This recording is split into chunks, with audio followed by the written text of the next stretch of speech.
High, আমার নাম মির্দা। আমি কানাডা থেকে এসেছি। আমার প্রশ্নটা খুবই সহজ। কিভাবে আপনি বলেন যে পুরুষ আর নারী সমান, যেখানে এই সম্মেলনেই আমরা পার্থক্য দেখতে পাচ্ছি। যেমন কেন পুরুষরা সামনে আর মহিলারা পিছনে বসেছে? কারণ কোরআন বলছে সূরা নূর অধ্যায় ২৪ আয়াত ৩০-এ, বিশ্বাসী পুরুষদের বলো তারা যেন দৃষ্টি নিচু করে লজ্জাস্থানে হেফাজত করে। কোন পুরুষ যখন কোনো নারীকে দেখে বাজে চিন্তা মাথায় আসতে পারে, দৃষ্টি সংযত করতে হবে। যদি ডান দিকে মহিলারা বসে তখন আমাকে কথা বলতে হবে শুধু বাম দিকে তাকিয়ে, কারণ তাদের দিকে আমি তাকাতে পারবো না। এখন সবার দিকে তাকাতে পারছি, আপনার মুখে এখান থেকে দেখতে পাচ্ছি না। কোরআন বলছে মহিলাকে দেখলে দৃষ্টি নিচু করতে হবে যদি সে আমার স্ত্রী, আমার মা, আমার কন্যা না হয়। যদি কেউ বলে মহিলাদের দিকে তাকালে আমার কিছু হয় না, তাহলে তাকে ডাক্তার দেখাতে হবে।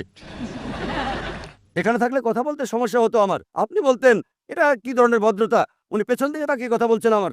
আমি তাকাতে পারছি, মাইক্রোফোনকে লক্ষ্য করে আপনাদের দেখতে পাচ্ছি, শুধু অবস্থানটা বুঝতে পারছি, সামান্য দেখতে পাচ্ছি, সুতরাং হিজাব পালন করছি। যখন মহিলা বক্তা কথা বলেন শুধু মহিলা থাকে, সামনের লাইনে সমস্যা নেই। এখানে মহিলারা অনেক দূরে, এটা পর্দা রক্ষার জন্য করা হয়েছে, অন্য কোনো কারণে না। কোনোভাবেই মহিলাদের ছোট করার জন্য করা হয়নি।